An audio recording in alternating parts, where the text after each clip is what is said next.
Welcome to the Live Ultralight Podcast, powered by Outdoor Vitals. Today, we are going to be talking about living life 100 miles at a time, or in other words, the OV 100-mile challenge. Actually, that's like a sneak peek on a future book I'm going to write, Live Your Life 100 Miles at a Time. So that's trademarked, copyrighted. No, just kidding. It should be. But no, today we're going to be talking all about that. We're going to talk about, I don't know, we're just going to kind of shoot the breeze, I guess, but I started off by talking a little bit about just fitness, where we're at. It's the time of year where the sun's finally coming out again around here. We've been getting out, we've been training, we've been planning the years. So, yeah. How are we doing today, Tyler? What's on the agenda for you up and coming? I'm excited. Right now, we have just barely opened the registration for the OV 100, and it's going very well. We've got a lot of people really excited to join. We're ahead of last year. We are ahead. I looked at the numbers right before we got on. We're ahead of last year, and we're putting a cap on this year, which we haven't before.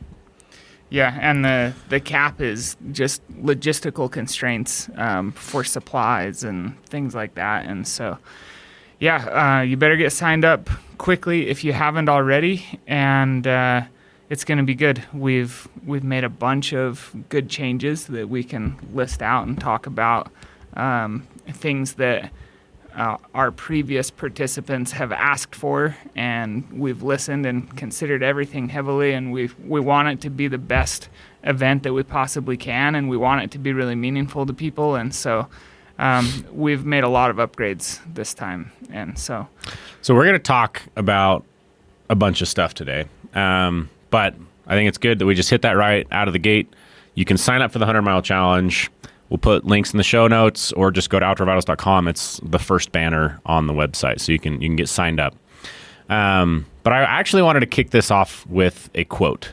This is a quote that I just barely came across, but it's also a quote that I feel like I've lived my life by, especially the last handful of years, maybe longer because of just like entrepreneurship and sports and stuff like that. But it's a quote that really has resonated with me. I feel like it's like the motto for the year for me, which is, it's a quote by T.S. Eliot, and it says, "Only those who will risk going too far can possibly find out how far one can go." So again, only those who will risk going too far can possibly find out how far one can go.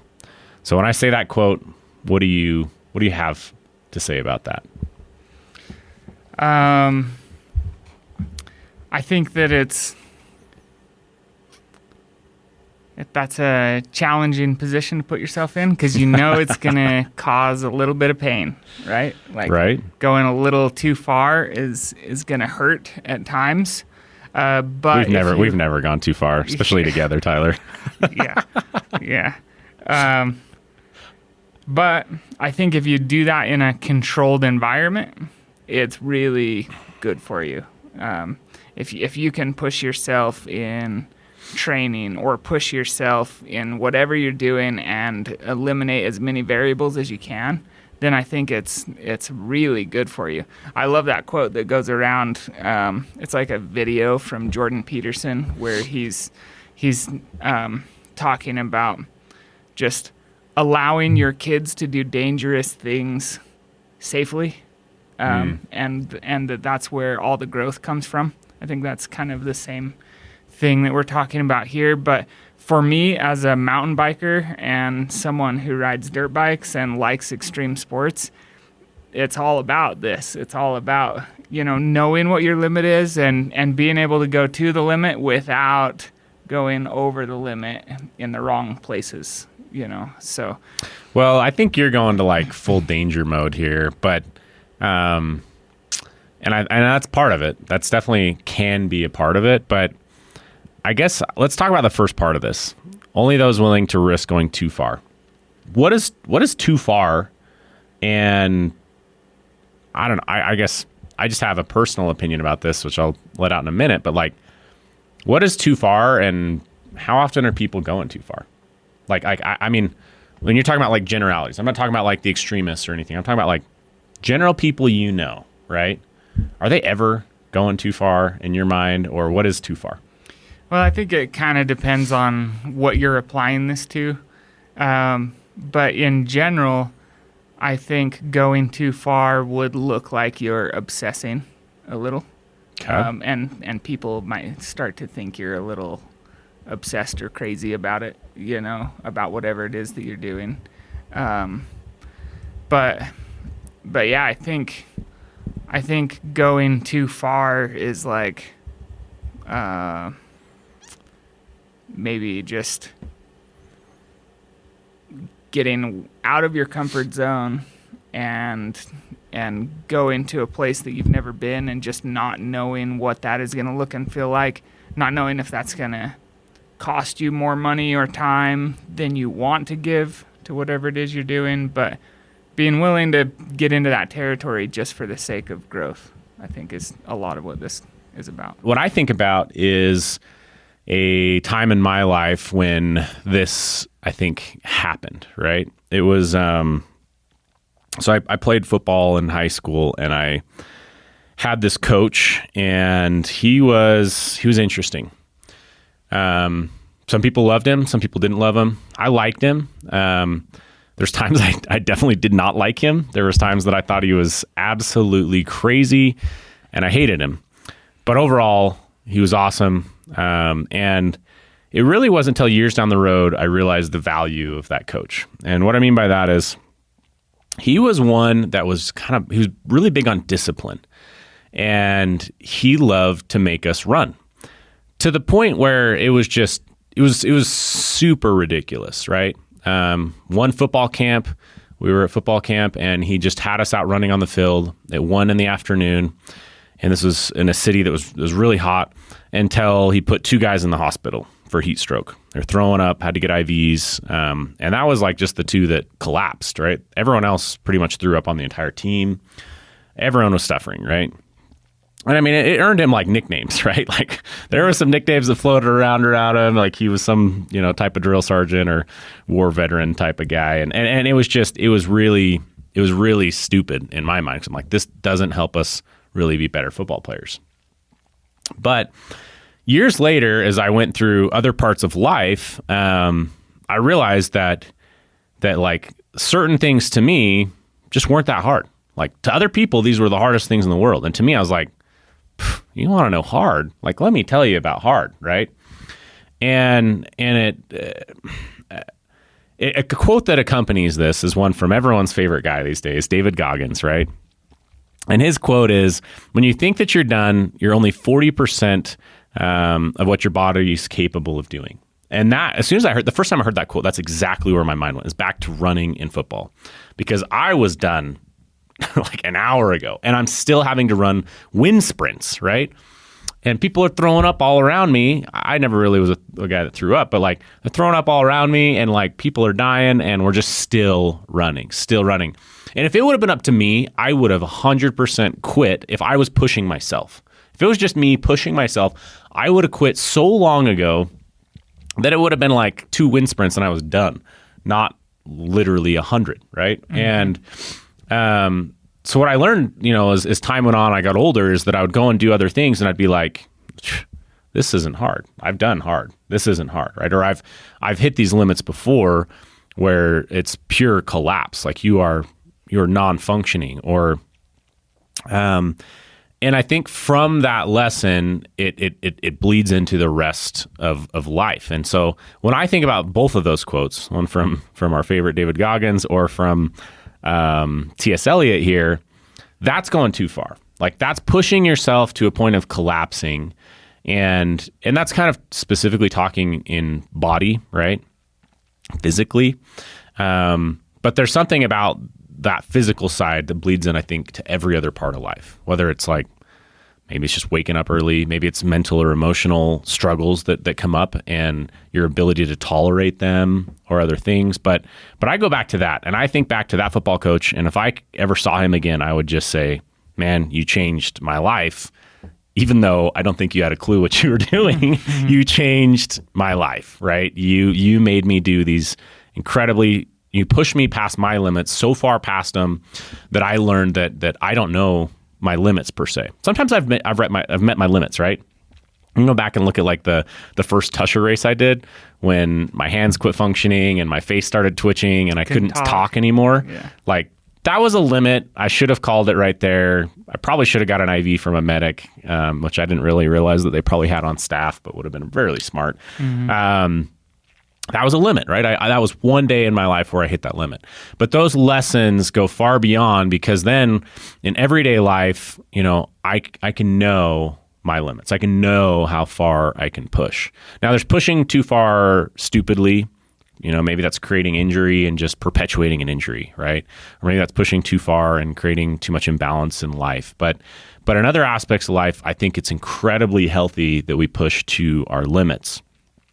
Personal opinion, not doctrine here or anything, but I think we live in a day and age of abundance. We have so much at our fingertips that it's rarely a question, at least where we live in the United States, that you're going to have food, water, shelter, or options for those, right? Even if like something catastrophic happens, there's quite a few government, options to help you get back on your feet and just other things, right? But I'm just saying, like, so most of the time we're buying nicer clothes, nicer food, we're getting nicer shelters, and in a lot of ways, like, we're getting softer, right? The amount of people that I interview personally that work with, like, a lot of times they don't even want more money. They want more time off. They want to work less, or they want more time to travel, which I'm not saying, like, I love to travel too, like that. I'm not saying that's a bad thing. I'm just saying, like, it's different. It used to be you'd work 40, 50 hours a week to put food on the table.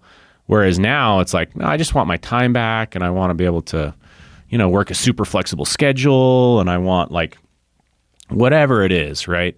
We live in this time of abundance. And I think what that has created, as I look around the world, is just a softer people, softer culture. And so to wrap this back around a little bit of why I thought this quote was so meaningful to start this conversation off, I think that signing up for challenges, signing up for races, whether that's a mountain bike race or an ultra marathon, signing up for a challenge like this to go backpack and accomplish a 100-mile backpacking trip, those are opportunities for us to push past comfort levels at times and to accomplish something that teaches us valuable lessons. And you will enjoy the journey 100%, especially with this one, right? Like, you're backpacking. It's hard not to enjoy that journey. Can there be suffering? Depends on if Tyler's deciding how fast we go or not. But at the end of it, like, you've got to spend incredible time out there. You've got, you're just making something happen, and you may find yourself pushing yourself to some limits at times. But those are the moments where we grow the most.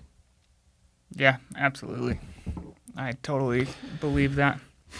So, that being said, now's your time to join the 100-mile challenge. So what is the 100-mile challenge? The 100-mile challenge is a DIY challenge. You sign up. You have a trip window from July to September. You choose to go do either a non-stop 100-mile hike, where you just consecutively every night you sleep on trail until you finish the 100 miles, or a stacked version where you string together a couple of trips to get to 100 miles in overnight total. Backpacking trips. Not hiking, but that you have to string them together with sleeping on the trail to make that count for us. And from our side, what we do is we provide structure, right? So we provide a training framework. This is the training framework for those of you watching on YouTube. We provide information inside there. We film videos to help educate and teach on how to both physically prepare your gear, trip planning, safety, hydration, water, all those kinds of things. We walk you through how to prepare for those. And then we also get hundreds and hundreds of people to sign up for this. And we create groups, and those groups allow you to ask questions, share progress. We have a closed Facebook group that people can post in. It's already been getting posted in like crazy. It's been really cool to see. In fact, the one that comes to mind that I've seen already is this guy who's 82 years old. He's signed up for the challenge to do this, and this is his second year. We get a ton of repeat people that do this as well because they've just thoroughly enjoyed the group and the camaraderie there and the challenge itself. So we have the Facebook group, and then we also have a Strava group, which maybe we'll get into towards the end, but that's essentially just a way to track some of the training itself. So that's more or less what you get, along with some bonuses. We give you an altitude hoodie, $50 in an altitude hoodie. We give you some store credit. We give you the printed materials. We give you a poster that has like a training table or chart on it that you can follow along. Like I said, we do live video calls to start this and to end this. We have video content inside of a gated course. We build accountability into this to help push you. There's a lot we can cover, but that's kind of the overview, I'd say, of what it is, right? Yeah. And you pick your own trail and you go figure out, what calls you in whether it's your backyard or across the country, whatever it is. You pick your own destination, which is why it's more of the DIY style, and you go make this happen, but still as a group. Yeah, that's the big thing is people see us doing monthly trips as a team, and they're like, we would love to come on a trip with you at some point. We get tons of requests like that, and logistically that's very hard, but we do want to celebrate backpacking with everyone that we possibly can. And so the reason that we started the OV100 the way that we did was so that we could all backpack together. So we're all going on this journey of picking a bucket list level trip together, training for those trips together, going out and executing on our own trips during the trip window, but doing it together in the sense that we're doing it at the same time, and we're updating each other on it in Facebook and Strava and in some of these other ways that we're sharing about it. And so that makes it really fun.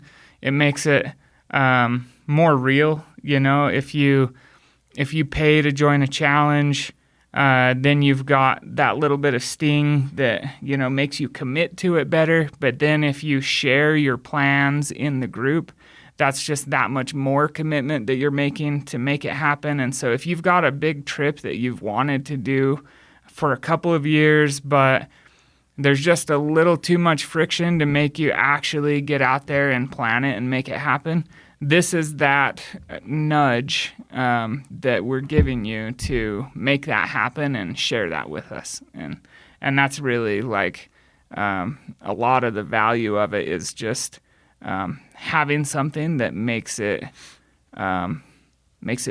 real enough to make you get it done. The whole reason that we do this, it comes back to the purpose of Outdoor Vitals, which is to connect people to the vital outdoors. And this is an incredibly powerful way if you guys will take a commitment, put in a little bit of money essentially to get some buy-in. And again, it's not a lot of money. I'll come back to that. But we create this buy-in and we help you to push you to get out there and connect with the vital outdoors. We believe that it helps you physically, mentally, emotionally. It just helps rejuvenate you in this day and age that we're in. But the thing is, that's like there's so much power in this group. We did it the first year as a beta program. We let 100 people do this with us, and the results that we saw blew us away. And when it came to the next year, it was like we can't not do this, right? Because we impacted 100 people at that level. What if we were impact a couple hundred people, and it just grew, right? It's just grown and grown and grown exponentially. But, yeah, and it's been incredibly powerful to see those results. The thing about it is, though, we're able to drive the way that we've structured this. We're able to drive results for such a fractional amount, nominal amount, right? So, in say ultra running, which is something. So I've signed up for a 100-mile race, which I maybe shouldn't have said. I can't remember if we filmed an episode on that yet, but and so I'm training on that. Well, I can go and hire a coach. Well, a coach for that type of thing might be $200 per month, right? They're gonna and what's the real value in a coach? Because honestly, all of the information is out there. The real value in a coach is accountability, and then a little bit of like their secret sauce of like, hey, you should try running these 2 runs back to back, and you should try, maybe do a little bit longer here, right? But that's like just some little things. For the most part, you could buy a $20 Audible book that is I have one. It's a 30+ hour dialogue from one of the best ultra running coaches in the world, and it has just an insane amount of information in it. And then that same guy does podcasts, right? So I can listen to. So all this information is almost free. But what's the value in potentially hiring a coach? It's accountability, right? It's a structured program. You plug in and you make it happen. Just like I was mentioning earlier with that football coach, if that football coach wasn't on the sideline forcing me to run, I would not have run. I would have not have held up my end of the bargain and done the training I needed to be prepared to play the game of football. And that's what this provides. It provides that accountability. We provide you a structured training program. It can be tailored to yourself, right? It's a structure that then you can come in and say, okay, what level on the structure am I playing at?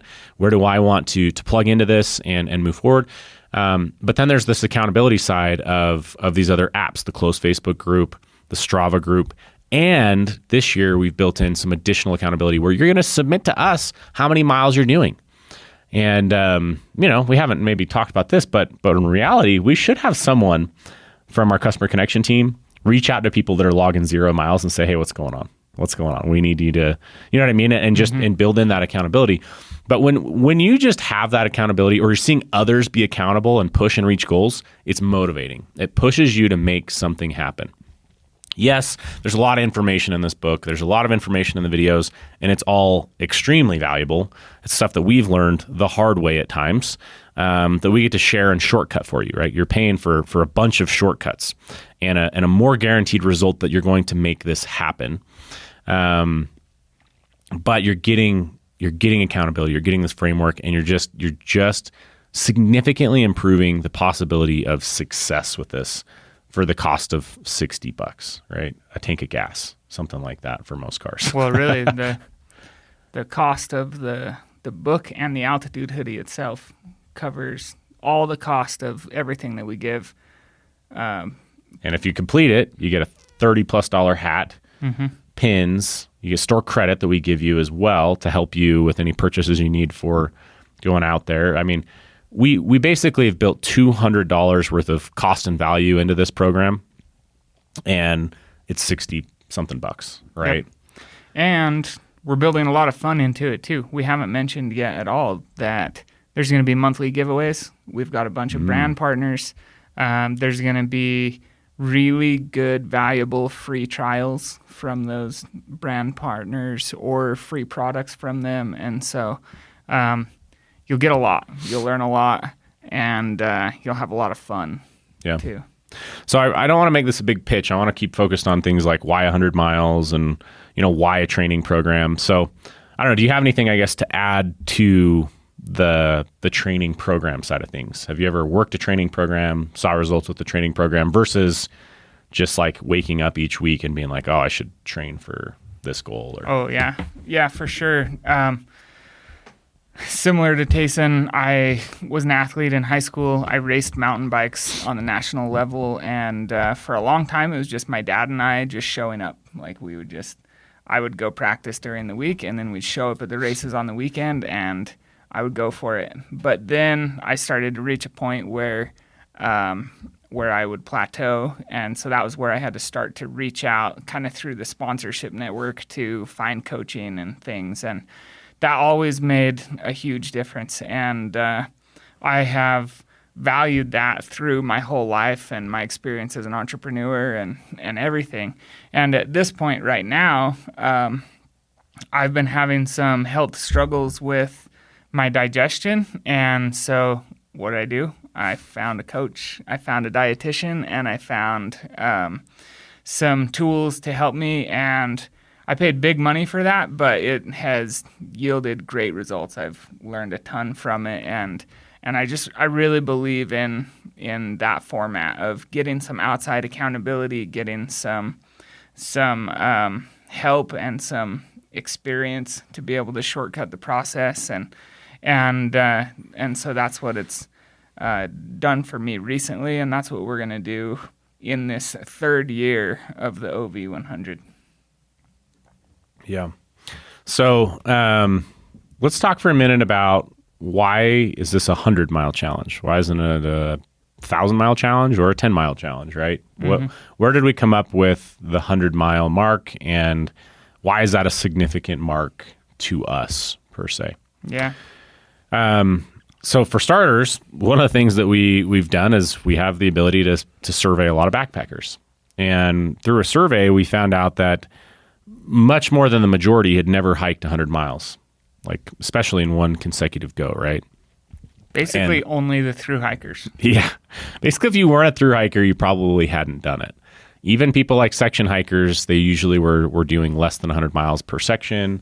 They're making, say, 3-day weekends, maybe occasional 4-day weekends. And typically, even getting up to 4 days is hard to get 100 miles in. Mm-hmm. So that was really interesting from a survey perspective. And then as we started to continue to push, the number of days in the field, on our own company trips and so on and so forth, because for us, the reality is that through hiking is not in the cards, right? Careers, families, kids, things like that. It's not something that most people in our office are ever going to make happen. And if we do, it's probably, we're going to be more like the retired guys out there, mm-hmm. right? The 60-year-old guys that are hitting the through hike. So in the meantime, right, we've got these other opportunities to put together, say, week-long type trips. And so, as we started to push our own duration and we started to look at 100-mile distances and then go on 100-mile hikes, we just found that the 100-mile distance was a big landmark, right? One, it's just a big number. It's a very significant number and easy to kind of put on a pedestal per se. But two, 100 miles forces you outside for a significant amount of time, right? If you're someone who's following, say, our 20-mile-a-day march that we like to talk about, that's 5 days, right? 5 days. Not many people will actually put together a 5-day hike. And for most people, they may even make that a 7-day hike or longer, right? So most people just aren't going to do that without a little bit of a push. But when you go out on trail that long, what I find personally is that like day one, you're starting to leave, work and stress and things like that behind.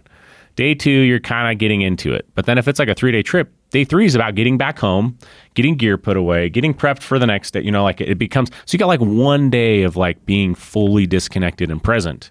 But if you can stretch that out a little bit farther, you really open up the possibility of really just being present and being there, saying, I've got nothing but this trail in me.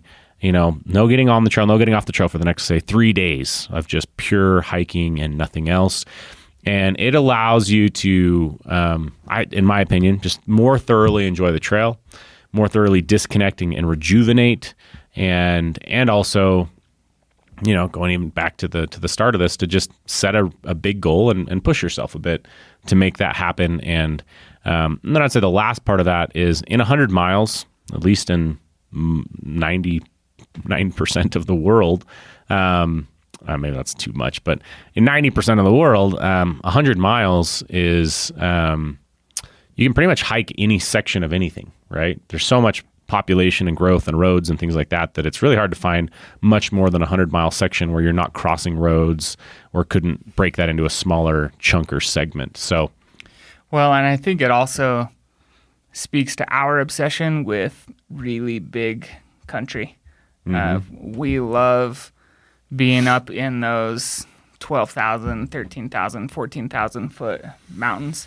And those trails and those mountain ranges are just big. And so if you want to do, a big loop around those mountains, or do a section that is actually logistically doable in some of these trails, like on the Colorado Trail, 100 miles just kind of makes sense as far as like how you break up the trails or how you navigate those areas. And that's what we love. We just love getting up there, seeing those ridiculous views, challenging ourselves and testing our gear and all of that. And so I think that played into the 100-mile distance as well. When you think about the people that have done this challenge with us, what comes to mind when you think about kind of the distance or how it's pushed them? Well, no one hikes 100 miles on a backpacking trip by accident. And what I mean by that is you can plan a 40-mile backpacking trip and have something happen where maybe you can't get your car to where you thought you would end. And so you end up having to hike an extra 10 or 15 miles or something to get out, And so then you ended up adding and making your 40-mile trip be a 55-mile trip. And you're like, oh, cool. We got some extra miles. That's no big deal. But really, 100 miles doesn't happen by accident. You have to set the goal. You have to plan. It's a big distance, and you have to work for it. And so as far as the participants that we've had the last 2 years, they have often cited how in a lot of ways it was harder than they expected, but also way more gratifying than they expected it to be. And we've had a lot of people complete the challenge. There's always going to be some who drop out due to time constraints or an injury or, work changes or things like that. But or they'll go from like I was going to do this in one shot to the stacked version. Right. We have we had a few people who got 80 miles in the Sierras last year, and there's just too many wildfires for them to continue. And so they're like, all right, I'm going to have to do a 20-miler in the stacked version of the OV100 to get my hat and pin, which they did. And that's doable. But yeah, I think it's I've never done a 100-mile backpacking trip and not felt hugely accomplished, and I think that's a lot of it, especially when you're in those big mountains like we do, and you look back at the end of a 20-mile day, and the peak that you started on is the furthest peak that you can see in the distance, and you're like, wow, I hiked as far as I can see today in this ridiculously rugged Usually you do it twice. Country. Yeah, by lunch, a lot of times. Yeah, usually it's like you see it, you look as far as you can possibly see, you get there halfway through the day, then you get to the next basin, you see as far as you can see. In fact, I actually I was working on some stuff, and I had pulled up our YouTube channel, and the last years you went to Highline, the last time we did the Uinta Highline Trail started like auto playing, and we walked up to Rocky Sea Pass, like one of our first passes on that trip, and you're all standing there with your knee up on a rock looking all macho, and you're like, we have to cover that entire basin today. I've counted 7 lakes so far in it. And this is like noon, or like, no, this is probably like 1 o'clock or later. And it was really cool to like look on the video and look across this huge looking basin, and just be like, yeah, we did. We covered that entire basin by nightfall and got through the next pass and down the other side and camped. Big sense of accomplishment, and just a really cool thing. It really helps you, like I said, rewrite your limits, but also rewrite possibilities, right? One of my biggest things when I started to train and prepare for doing a 100-mile hike, and for me, it was kind of like we're trying to do it in 5 days for our own time constraints.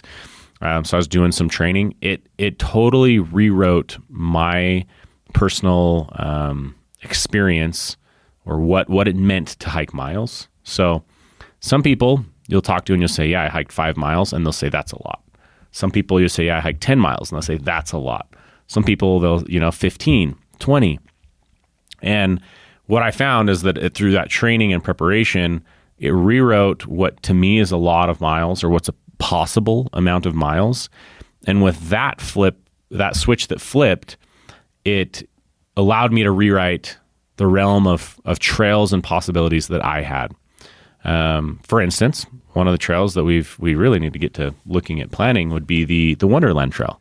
It's a 100-mile trail, and we've been able to kind of piece together through rumors and conversations that we could probably do that without having to pull like the coveted permits if we can do it in 3 days. So it's like 30 plus miles a day, which would be completely impossible for me even 5 to 7 years ago, right?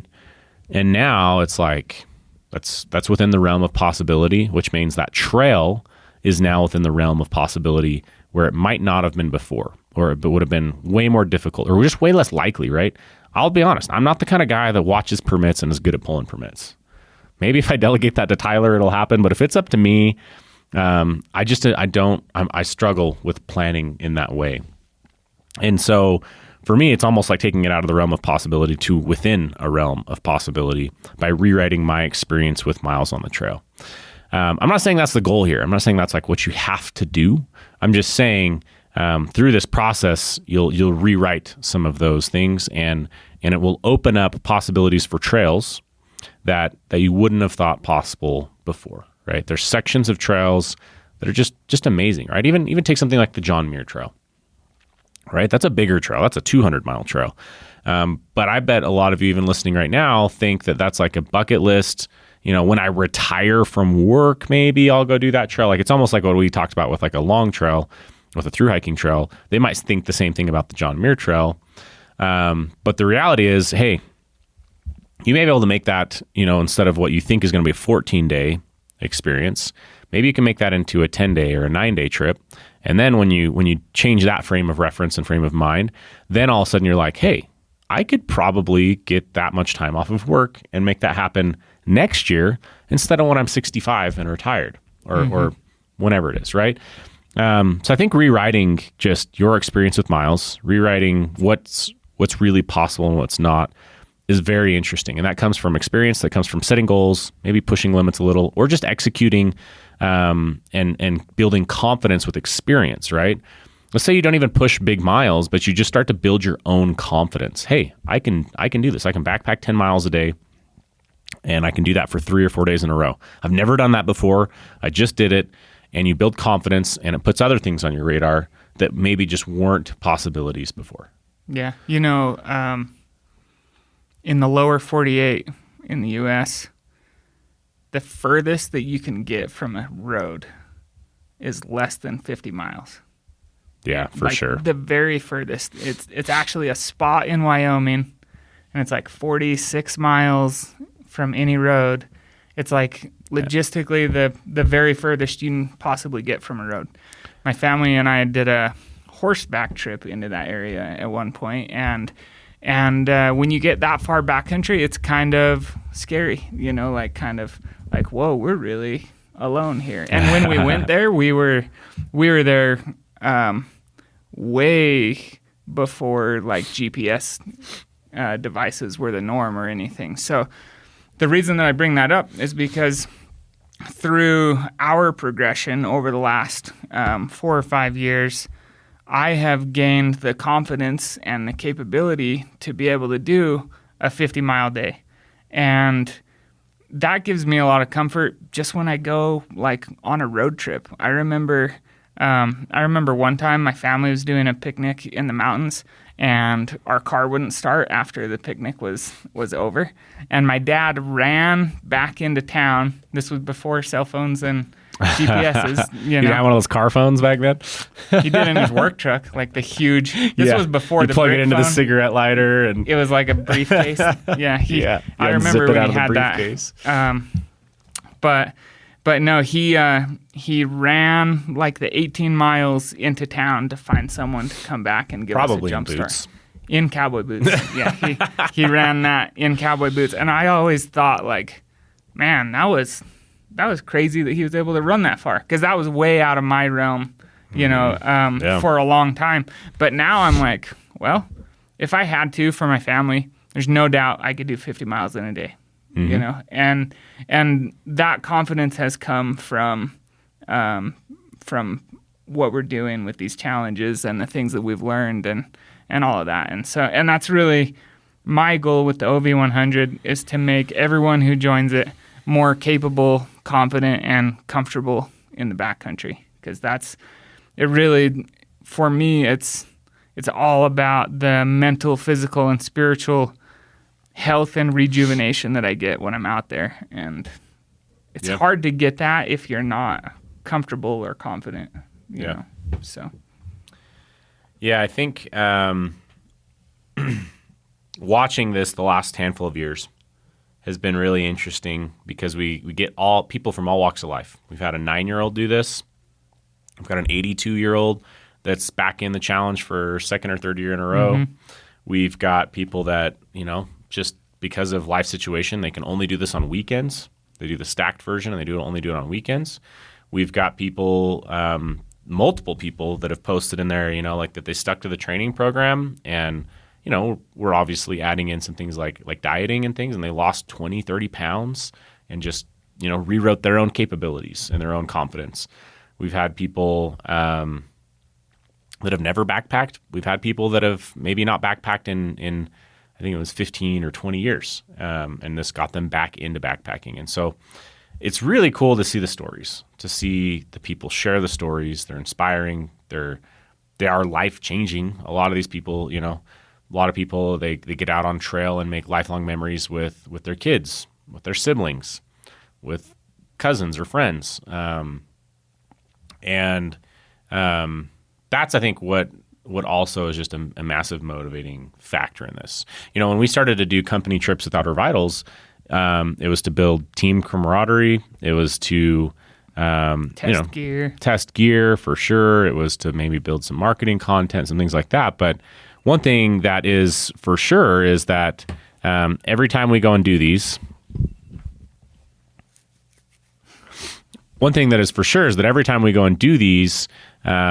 we leave the trail more connected as a team. Having known the people that you're on the trail with, getting to know them better, personally, their own, how they work, what motivates them. Just seeing each other grit through some, blisters or pain or whatever, just makes you respect them that much more. Yep. And there's just so many side benefits, I guess, to that. That being said, I don't know what it is going to be for you.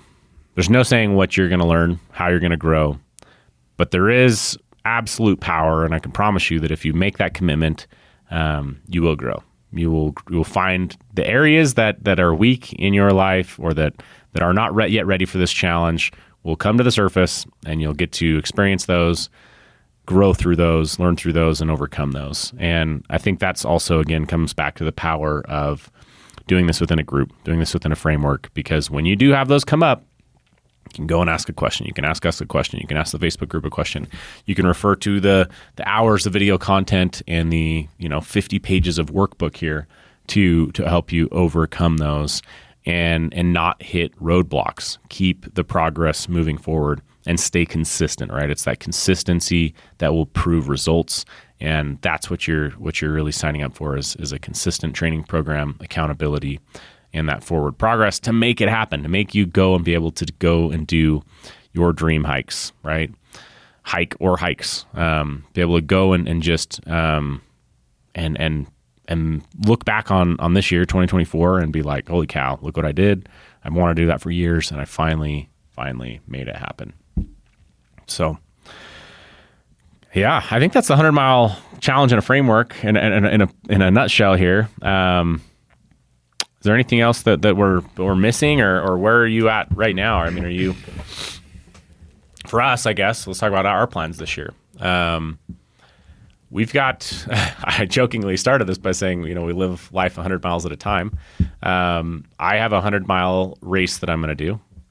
We've got our 100-mile OV challenge that we're going to do. We're going to go back to the Colorado Trail and do the next 100 plus miles. I mean, I'm hoping we can do more like 120 miles of the Colorado Trail this year. And maybe we'll sneak some other things in. I'd like to, but we don't have those yet set in stone. But what, with that in mind,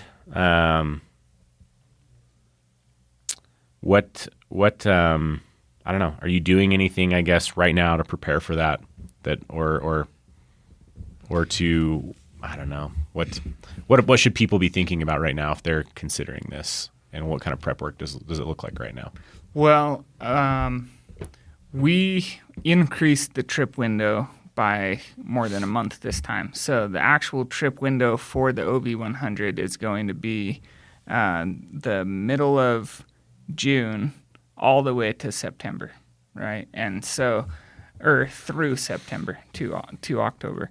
And so right now is the time to be figuring out what big trip you want to execute. Get excited about it and shake out of that cabin fever that we get through the winter when we're not as active and able to get out in the wild as much, and be thinking about where you want to go and look for those permitting rules and things. I think that in reality, it's easier to get permits than most people think for some of these amazing places if you actually take the time to look up the permitting process and you get ahead of it. Most of the time, people are like, oh, I want to go do this trail. And then they look it up and realize it's permitted and realize that the permit openings have been open for a month and a half and the good dates are gone. That's not to say that there's not enough room for everyone to get out. It's just that you need to be planned. And so I think that's a big part of it. I think the next most important thing to do with preparing for this is to figure out who you want to do the challenge with. We are going to be doing it collectively as a group. Even though we'll be in separate areas, we will be doing it together and sharing our experiences as we go. But the trip is a whole lot more fun when you have someone standing beside you on top of that mountain. And so a lot of the people who dropped out of the OV100 the last couple of years did not have a partner to hike with. And so I think it's really important that you get excited about the OV100, find your buddy or family member or find someone in our closed Facebook group after you join and make sure you have someone to hike with, because that does make it more enjoyable. You can build amazing relationships that way, and it will help you to make sure that you execute on a unforgettable trip. So that's first things that come to mind. What do you say to someone that just feels like this is still out of reach in terms of, let's just say, physical capability, right? Yeah. Like, do they need to be training? Because you're going to hear us talk about training all the time. Mm-hmm. Do you feel like they have to be training in order to join this challenge, or what's your thoughts on that? I don't think you need to be training currently, but we have built in a framework that will help you to get up to the proper mileage level. And within that framework, the first thing we help you do is figure out your baseline. So to just figure out what your body can handle as far as hiking and walking goes right now. Once you figure out your baseline, then you can look at our training tables and some of the other guidance that's in the workbook to recognize what is going to be possible for you this year. If you're really not accustomed to hiking, the nonstop 100-mile trip may not be within reach this year, and that's okay. You can still choose the casual hiker track, or you just have to have a really like a bigger length of time than most people. Right. Yeah, exactly. And so I think that there's a way for just about everyone to do this challenge. If you're going to really commit to it, follow the training guidance and work with your constraints and just be really planned out. One of my favorite little mantras to live by is the separation is in the preparation. And that really speaks to what we're talking about here.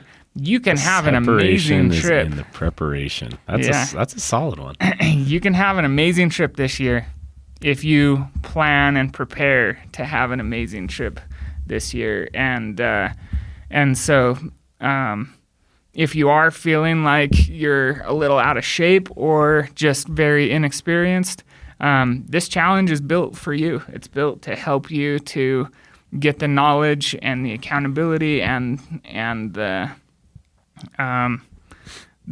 support from the community that you need to be able to make it happen. Yeah. Yeah, I think that just to come back to it, wherever you're at, it's just fine. We can have you plug into this, grow from there, and go wherever it is that you desire. Because again, this is a DIY. You're choosing yourself what your goals are. We just help you stay accountable and make them happen. That's it. And you might say, well, do I really need to pay someone to do that? It's fine. Don't think about it as paying us. Think about you bought an altitude hoodie. That's it, right? You bought an altitude hoodie. You bought a really nice piece of gear, and you get this as side benefit. Because I promise you, I've been in your boat. Personally, I've never paid for a coach. I always justify it away.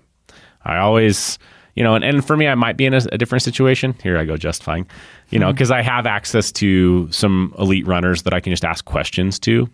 And then I think in some ways I hold myself very accountable. It's my personality, but also because of things like making content, it also holds me accountable. It's like, well, I'm running this race or I'm doing this hike. And I've told people I'm doing it. So I build a lot of my own accountability in, but I promise you that even if you're not the person that's ever hired a coach or done anything like that, this is your half step, right? We're not going to breathe over your shoulder, but I think you will find tremendous power in buying that altitude hoodie and then getting the side benefits of everything else we've been talking about. And I just want to wrap this up by bringing back that same quote again, right? Only those who will risk going too far can possibly find out how far one can go. Set a big goal, guys. Set a big goal to go hike 100 miles this year. Don't say next year. Don't say whatever, right? We don't know what's going to happen next year. I mean, take this for what it's worth, right? The only thing that is real is what's happening right now. The future hasn't happened. It's not a reality yet. The past is over. It's not a reality right now. The only thing that's real is what's happening right now. We have no idea what's to come, right? We just make our decisions today. We experience what's happening right now in this moment, and that's it. That's the only thing that's real to us. And so many people live life waiting for next year, waiting for retirement, waiting for kids to grow up and move out of the house so that then you get free time back, right? Waiting for the next job, waiting for a better job, right? You can spend your entire life waiting, and most people do. Or you can change that script and start to become, a yes man, right? Go watch that Jim Carrey film, Yes Man. I can promise you that the more stuff that you just say yes to and you try, the less regrets you'll have in life. And one of my favorite quotes of all time for the last decade plus has been that the pain of regret is worse than the pain you feel now. And what I mean by that is the pain of not saying yes right now and going out there and trying this challenge, even if it's just trying the challenge. That pain of regret will likely be worse than the pain of going out there and starting to, train and prepare and to even attempt it, right? I promise you that's true. Regret is one of the most painful things people live with, and I'm going to challenge you right now to not live in that state of mind, to say yes, go attempt to make something happen this year, go chase your dreams, because we don't know what's going to happen tomorrow. We never do. And I think that you will find great value in that. And I promise you, our satisfaction rate on people that join this challenge is very high. We get a ton of repeat participants in this because I don't think people regret it. I don't think there's any regret involved with taking this step. So any last thoughts, Tyler? No, we just really hope to see you inside of the challenge, and it's going to be a lot of fun.